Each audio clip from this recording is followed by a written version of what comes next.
Hello, good morning everyone. कैसे हो आप सब। हमने जो हमारा लास्ट लेक्चर था आपके स्टैंडर्ड 2 में लेसन 2 था जो द हल्दीज एडवेंचर, वो हमने डिस्कस किया था। आज हम उस चैप्टर की एक्सरसाइज कुछ छूट चुकी है, उसको ही कंटिन्यू करेंगे।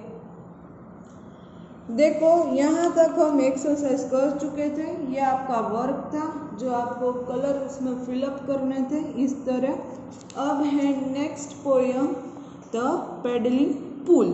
क्या है ये? छोटी सी पोयम है। इसमें जो आपका पेज नंबर 12 है वहाँ पे, down by the river on the way to school we have to pass by the paddling pool. The grass is green and the water cool, and we stay to play by the paddling pool. Down by the river on the way to school. क्या कहा इस poem में? एक जो बच्चे होते हैं जब वो स्कूल जाते हैं तो उसके पास में से एक जो ब्रिज जैसा जो पुल है वो पास होता है। तो देखो यहाँ उसका पिक्चर है कि ये बच्चे स्कूल जा रहे हैं, उसी वक्त जो ये पुल आता है वहाँ ये बच्चे ऐसे खेलते हैं, ऐसे स्टे करते हैं। तो फर्स्ट देखो क्या कहते हैं, down by the river on the way to school.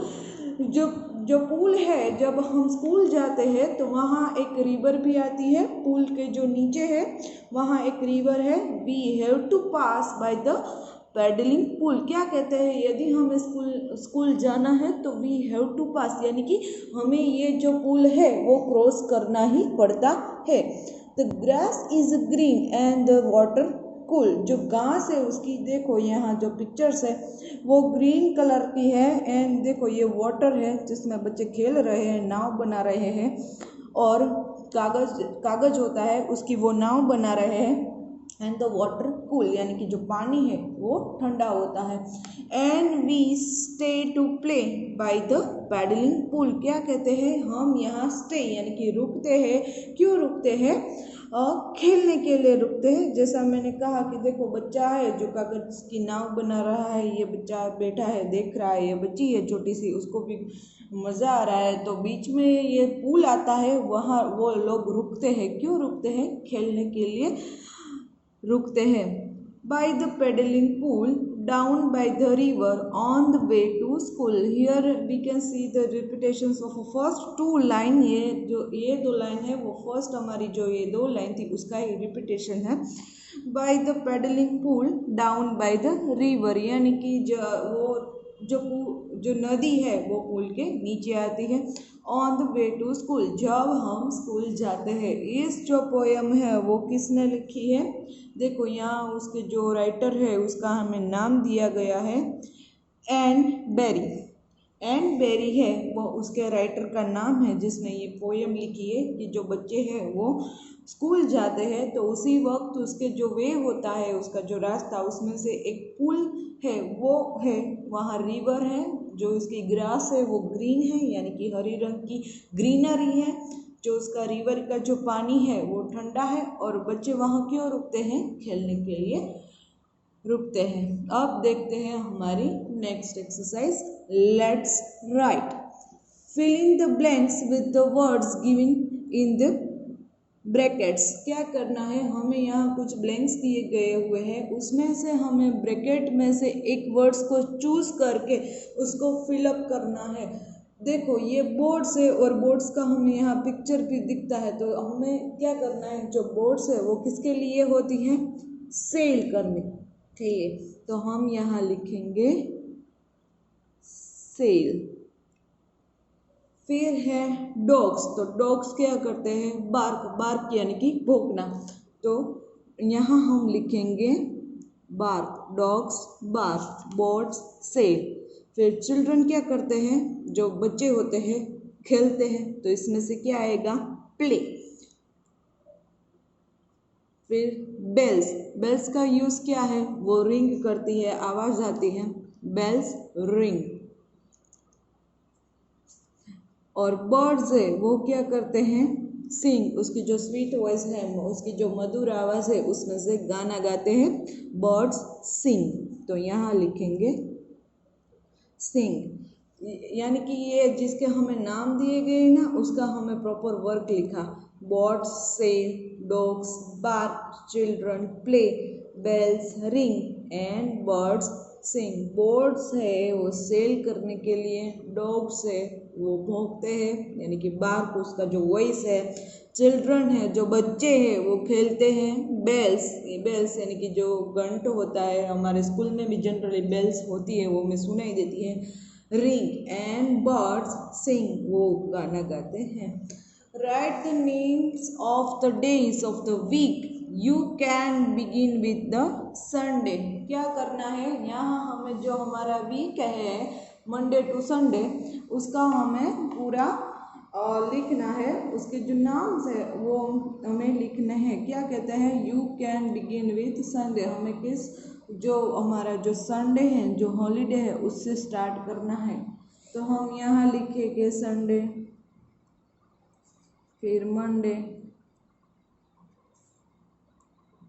Tuesday,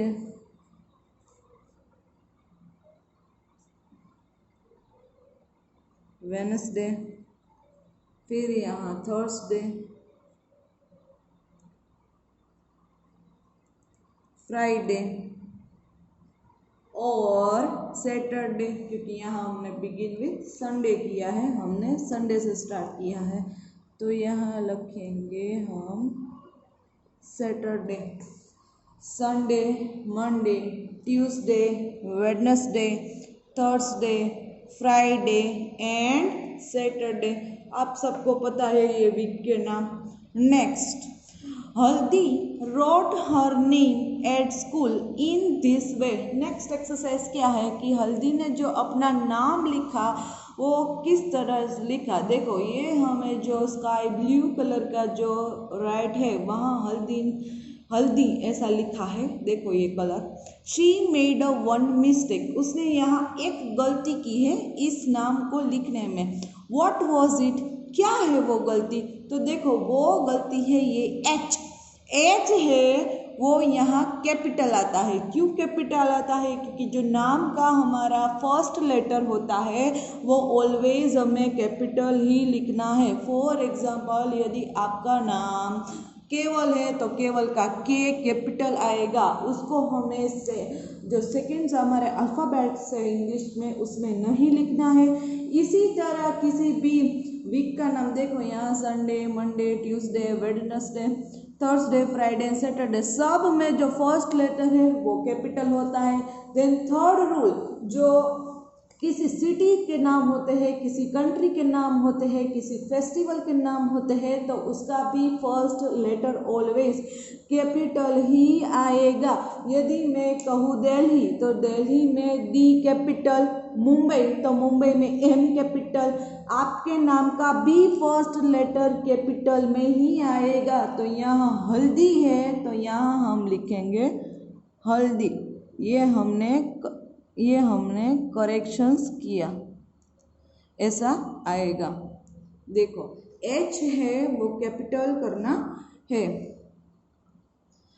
now right your name correctly. क्या करना है, आपको अपना नाम करेक्ट लिखना है। फॉर एग्जाम्पल मेरा नाम नम्रता है तो मैं अपना नाम लिखूंगी, आपको भी अपना नाम लिखना है। देखो मेरा जो फर्स्ट लेटर है वो कैपिटल है, उसी तरह आपके नाम का भी फर्स्ट लेटर कैपिटल ही आएगा। ये गलती आपको नहीं करनी है। फिर क्या है, हल्दी रॉट आई मेट जिराफ। हल्दी ने नेक्स्ट एक्सरसाइज क्या है, हल्दी रॉट क्या लिखा उसने, आई मेट अ जिराफ। क्या लिखा, मैं जिराफ से मिली थी। She made two mistakes, what are they, write all this sentence correctly. क्या कहते हैं, ये जो सेंटेंस है, ये जो वाक्य है उसमें हल्दी ने दो मिस्टेक्स की है। कौन सी, व्हाट आर दे, वो कौन सी है, right all this sentence correctly. वो हमें करेक्ट करके यहाँ लिखना है। तो हम देखते हैं, देखो आई है वो स्मॉल है। यहाँ हमें जब भी आप आई लिखते हो तो आई को भी आपको ऑलवेज कैपिटल ही लिखना है। यदि आप कोई पैराग्राफ राइट कर रहे हो, यदि जो बीच में आई आ गया तो आपको उसको भी कैपिटल ही लिखना है, क्योंकि आई है वो हमें खुद को, हमारी सेल्फ को इंडिकेट करता है। इसलिए आई ऑलवेज पैराग्राफ के बीच में, बाद में और आगे में भी आई ऑलवेज कैपिटल ही आएगा। और क्या है, यहाँ फुल स्टॉप नहीं है, यानी कि ये जो सेंटेंस है वो इनकम्प्लीट है। हमें पता है कि कोई भी सेंटेंस को कंप्लीट करने के लिए फुल स्टॉप है वो नेसेसरी है, तो इसलिए हम इसको करेक्ट करते हैं। I met a giraffe. देखो अब कंप्लीट हुआ, आई हमने कैपिटल किया और at the end of the sentence we added the full stop. Full stop के बिना ये सेंटेंस इनकम्प्लीट है। तो आज की एक्सरसाइज में इतना ही। आपको भी इस जो एक्सरसाइज है उसको वर्कशीट आपको मिल जाएंगी, आपको उसमें से लिखना है। नेक्स्ट लेक्चर में आगे की एक्सरसाइज डिस्कस करेंगे। Till then goodbye to all.